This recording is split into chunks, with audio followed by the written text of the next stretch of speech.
Hello everyone, my name is Sajjad Rezai. I'm with Chair of Market and Innovation, University of Hamburg.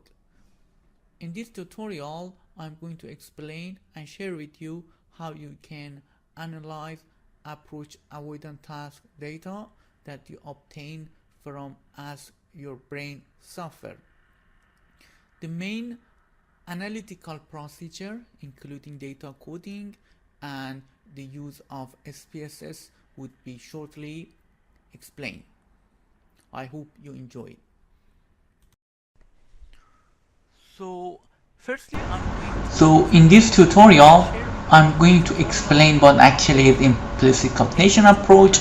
I will provide you with a brief understanding of AAT, and then I will show you how you can do the coding and especially what analysis you require to do, especially the normality test, descriptive statistic, and finally I'll show you how you can use the, let's say, statistical software like SPSS to test your hypothesis that you might need to do and perform the ANOVA.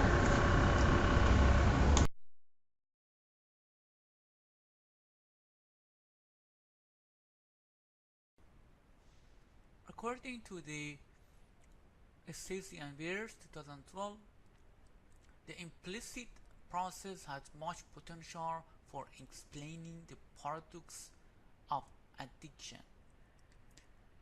And it is important to understand why do people engage in behavior that they know are harmful and potentially life-threatening. The implicit measures are totally different with explicit measures like questionnaires.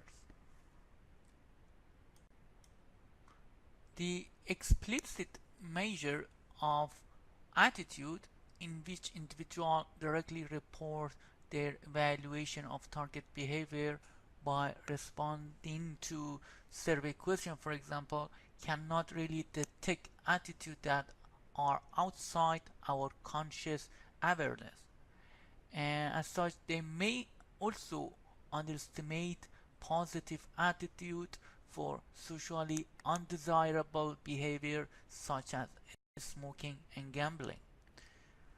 In contrast, implicit attitude measured with the, for example, with the computer-based task that records reaction times or latency toward a stimuli, reflect more automatic evaluation as an association, let's say, with smoking.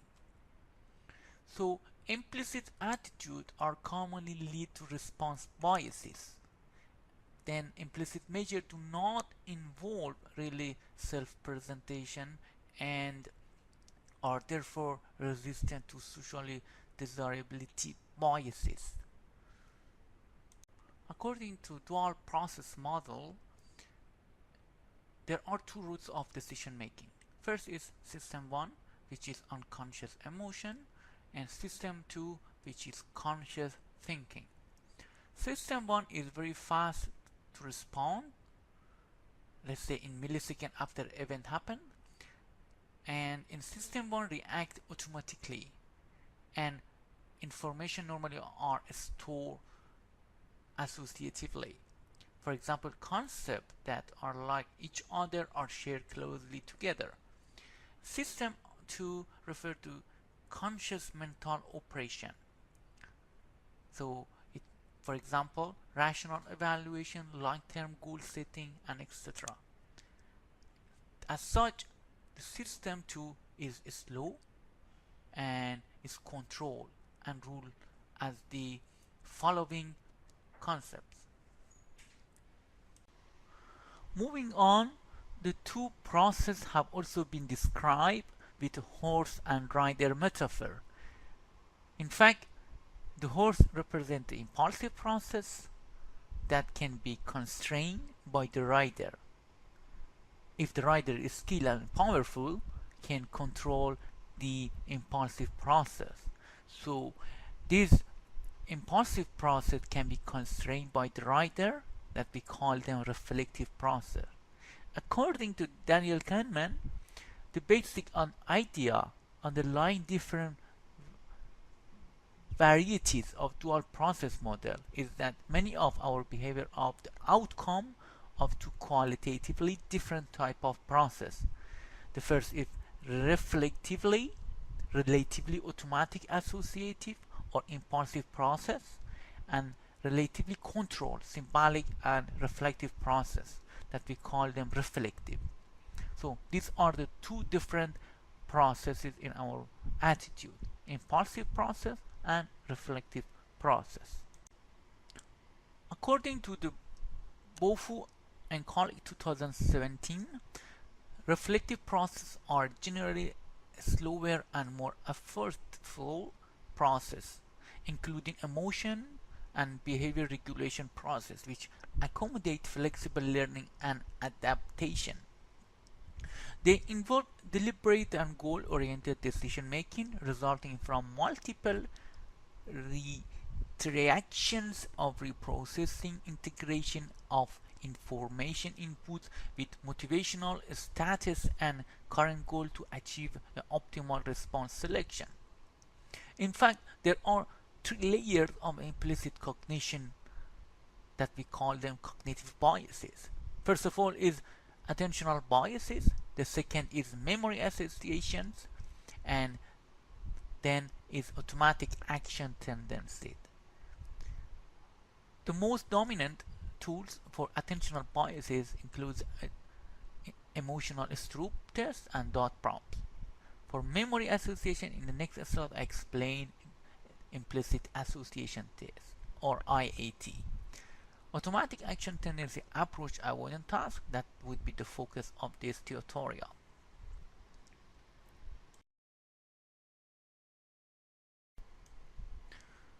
Implicit association test or IAT is major differential association of two target concepts within attribute, and this is very important to understand whether consumer, for example, they associate anything to an attribute.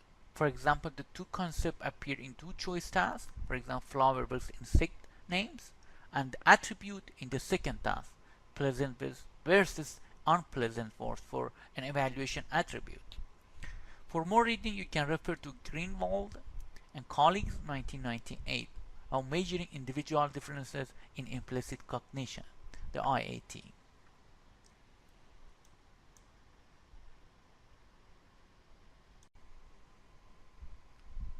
As you can see in this slide, the IAT trial is depicted using AYB tools.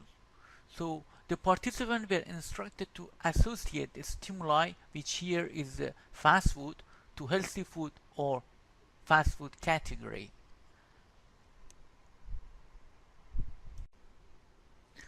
The approach avoidance task is different from IAT.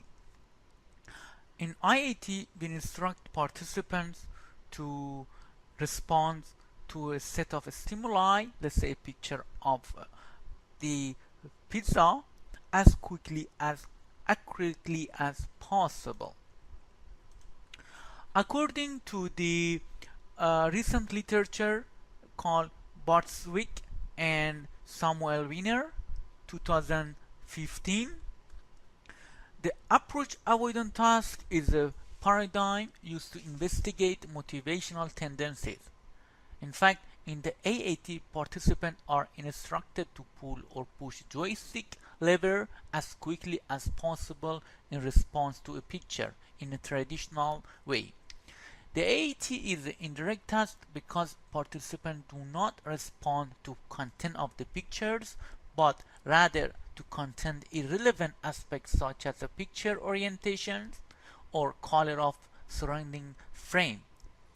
So in avoidance tendency is detected when participants push the joystick lever faster than they pull it, versus an approach tendency is detected when participants pull the joystick faster than they push it. So the AET usually only measure different score between reaction times or latency of pushing versus pulling in particular picture type, such as the negative RT scores that indicate avoidance motivation and positive RT scores or reaction time score that indicate approach motivation.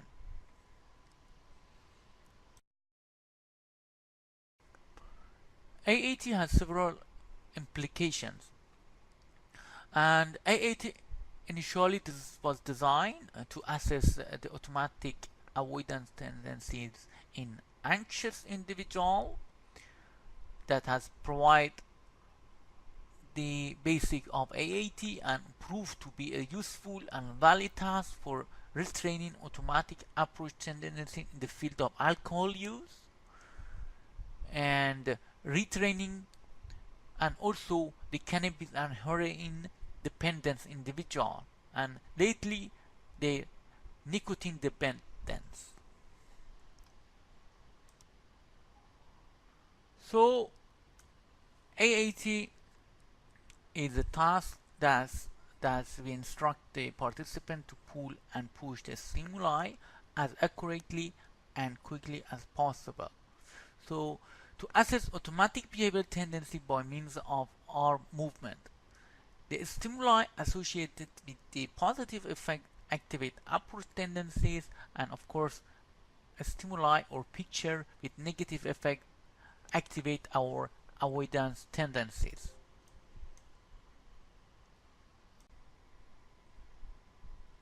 To set up an AAT experiment, we need at least 4 types of stimuli. For example, let's say we want to understand approach avoidance tendencies toward the fast food or healthy food. So the first category should include fast food stimuli. The second could be healthy food stimuli. These are experimental category, and then the control category should include positive picture containing, for example, animal and human, and negative picture might contain animal and human as well. So these are the 4 major types of stimuli used in any type of AAT experiment. Here is an example of control positive stimuli, and here you can see another control stimuli, negative stimuli, that is cockroach. And we have also neutral tasks that are neutral, totally neutral, like a pen or pencil or a chair. In some experimental setup, AAT experimental setup, we can see some of these type of stimuli. As you can see in this slide, the participants are instructed to choose a few items, positive and negative items, and you can see some of the items are neutral as well.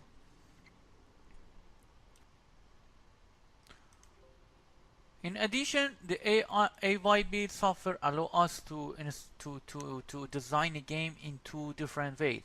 First is non-verbal task instruction, you can see at the top, and verbal task instructions.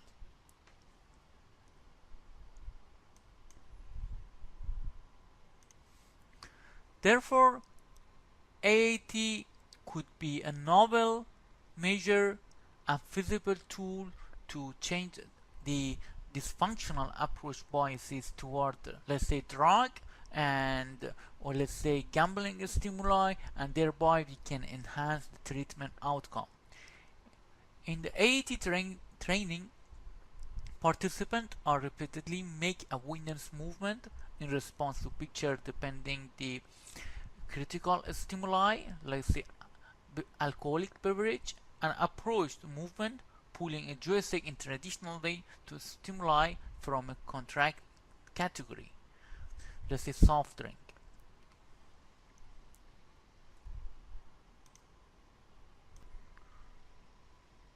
So now is the time to discuss the data analysis procedure using the Excel and SPSS software.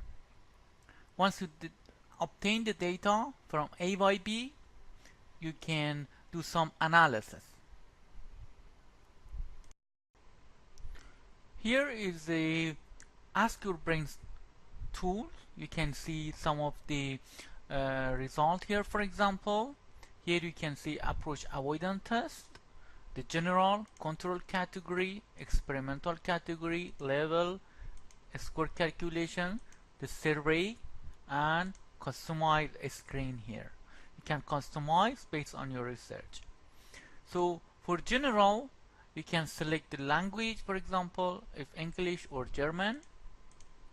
Here you can see what you should write here, teaser text here, and explanation text, what is the study about, and then here control category, you can name them. For example, in this study that was about gambling, so the control category include the nature. You can see the some rubbish, flowers, neutral stuff here. You can see you should at least have 12 control stimuli. And then here you can see experimental category that are very important. So this study was about a slot machine gambling devices. You can see here some of the near wins and near misses stimuli here. These are also 12. Based on your study, you can select the stimuli. And then the level, you can see here this study or this experiment was designed in 6 levels, and in each level participants were instructed to pull or push the stimuli.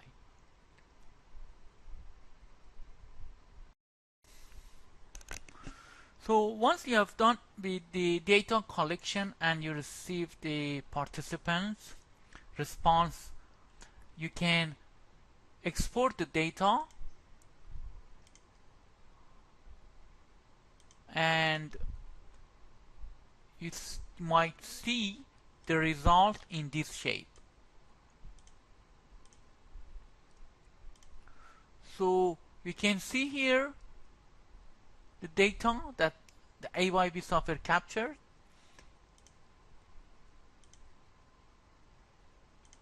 You can use this procedure to refine the data. And now you can see them in the proper columns. Here you can see ID, test ID, but I will mention the most important column. The first important is the, from here you can see the test ID, test name, experimental, control, for example, if the stimuli is control or experimental, or here you can see transmit, test subject. So this is very important, test subject ID, because it shows this is the first participant. The total trial is 40. So test subject trial, the total trial. And then here you can see the data title, for example, was burger here. One we don't know because the experimenter knows what is it. And device is whether participant participated in this study using web or mobile web. And the level, which level, for example, it was from 0 to 1 to 2. So these are the level number. The score here, the trial, how many times they pull or push. And here you can see a stimuli control 0 or 1. And then a stimulus, here you can see, for example, whether it is a slot machine or whatever we put it. Then here you can see the stimulus, for example, response task, very important. It will serve as the independent variable. Response, for example, is push or pull. We have to code them to 0 or 1 prior to export them to SPSS and do analysis. So response latency, you can see here this pool trial took 626 milliseconds. So this is very important, response latency as the dependent variable. And then here we can see response correct or not, and if they did it correctly or not. And here you can see the other data.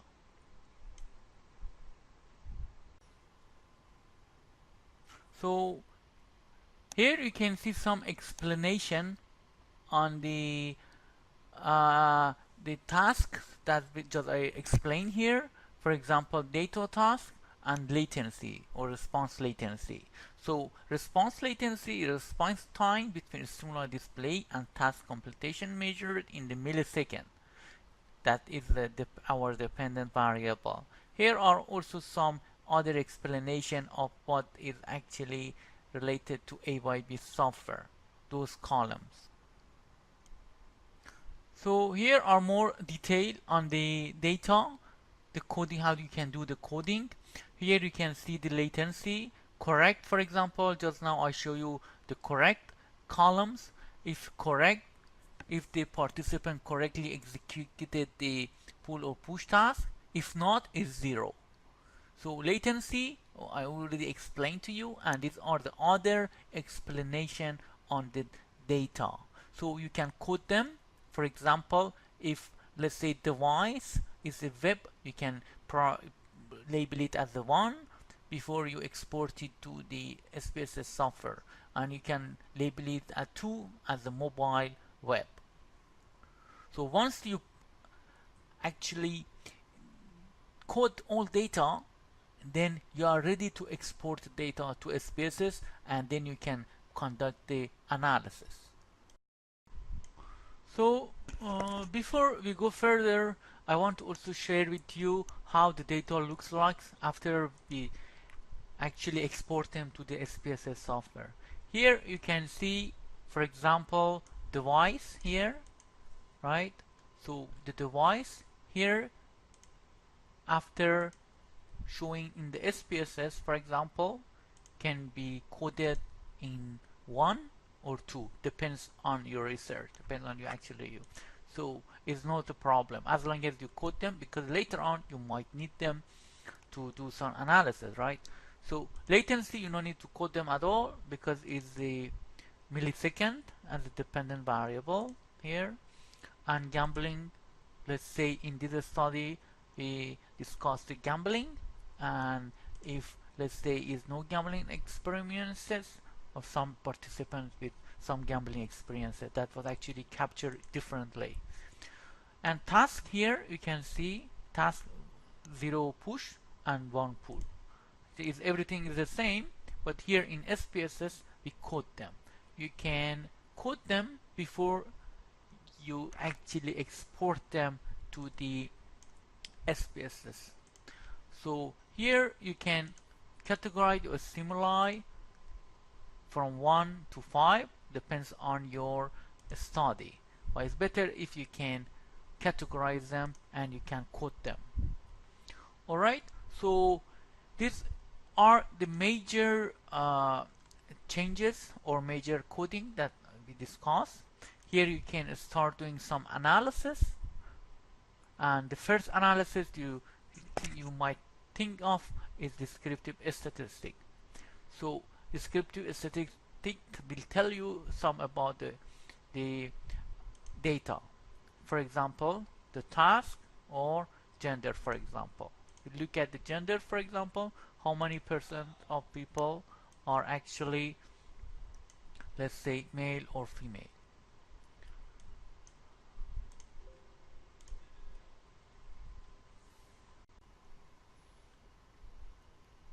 So here descriptive statistic and normality tests are the two major analyses before we move to hypothesis testing.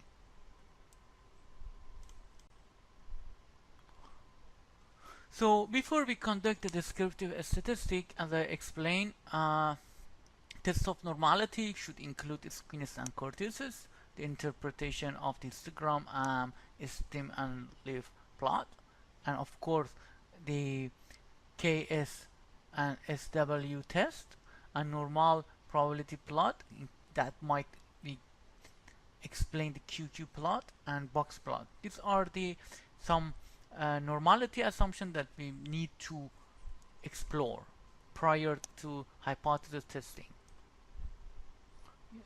So using the descriptive statistic, we will learn about the mean, median, and mode. So these are some explanation, for example, what is mean, and that could be obtained from SPSS or any other analytical package. And also we need to interpret the standard deviation and standard error. And also these are some explanation of distribution, for example skewness and kurtosis, and confidence of the variation. You can use this explanation to interpret your final data. So these are the data that we have in the Excel sheet, and these are the data that we exported from Excel to SPSS file. Alright, so you can see here the data are coded as I explained, and here you can start doing some analysis.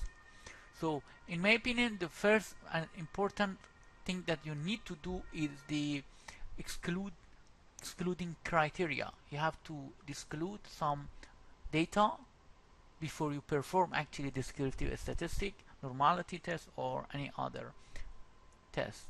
So you can go to the data and go to select cases,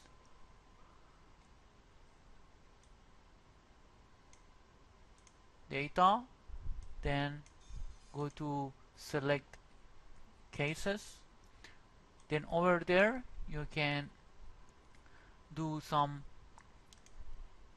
adjustment to data if condition. Here you follow please, and here you have to say, for example, latency,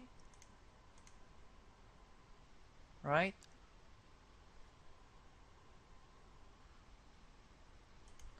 to 300, and latency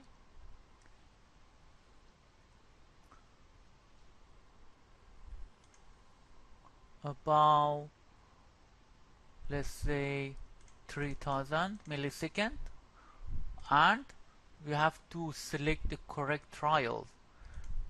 So we use the response correct to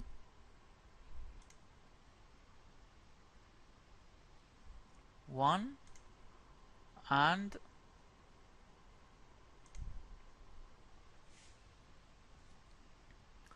the game level. Here also we have to exclude the trial level. So here you can see that some of the level are excluded. So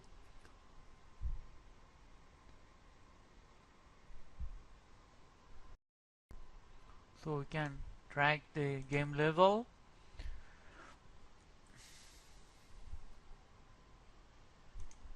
one, right, and then we can click continue and OK. So here you can observe what happened here. Some of the cases are excluded, right, because we exclude them for the analysis. So now you are ready to analyze some data. Here the first you can do the descriptive statistic. For example, we can explore and see if the data are normal. So latency statistic, maybe we look at these two plots, histogram, continue option. You no need really to do anything here, just click OK, and let's see how the data looks like. Here you see in the SPSS result the values here, the histogram, wow, not bad. So the latency below 300 are excluded, and histogram here you can see the data looks, yeah, not perfectly normal, but we have to disclose some cases again. So what we suggest here, you can cut anything below, let's say 600 millisecond, and anything above, let's say 2200. So again, we go to the data, select cases, and then just we change this threshold. So maybe we change it to 600 and 2200, and now we are ready to execute it again. Just click and continue. Okay, so we can do the analysis one more time. Descriptive statistic, explore, the same, everything remained the same, and we see how the data change the result. Here you see some analysis here. For example, the mean is a millisecond, 1000 here, and the rest. Here you see the, yeah, histogram looks much better, but it's of course some outlier. I guess these are some data, but you can see the data is still not really normal as the plot shows, box plot. So as you can see here, as I told, for example, the normality test should be the histogram should show really normality assumption. We have to make sure that the normality assumption is not violated. So once we ensure that the normality assumption is met, then we can proceed with the hypothesis testing. So after we're done with the descriptive statistic and then the normality, now is the time to perform the ANOVA test. So we can go to analyze, and then you can see general linear model. You can click on univariate, and here you can see the menu here. So we can put the dependent variable, latency, task, of course, let's say gambling experiences, the groups of people, and stimuli.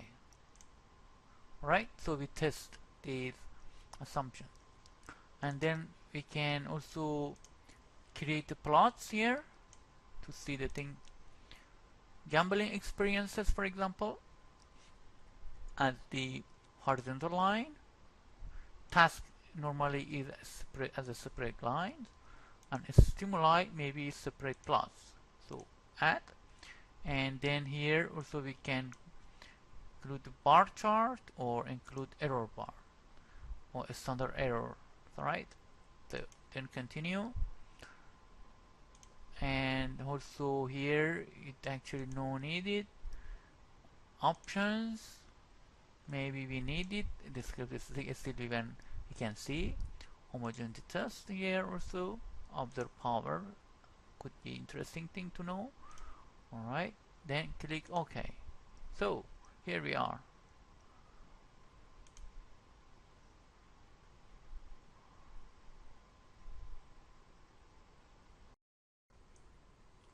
So once we're done with the analysis, as you remember, now we want to interpret the result. You see here, most interesting is test of between subject effects here. The task you can see here is insignificant. There is a significant difference between stimuli. Gambling experiences, there is difference between people with some gambling experiences and non-gambling experiences. So here you can see the no gambling experiences. You can see, for example, this is push versus this is pull. So people with some gambling experiences, they pull the stimuli faster in compared to push. So this is approach bias. And here for win, for a stimuli win situation, also you can see the difference between push and pull. And for near win, also you can see some gambling experiences. For near win, they're approaching the stimuli faster in compared to push. So there is an approach biases here. And from control positive, you can see in general the participants, they pull the positive stimuli faster in compared to push. That is extremely interesting. And here we can see the push and pull for negative items. Alright everybody, thank you very much for watching, and here are some readings you can read, and I wish you all the best in your research. Thank you very much.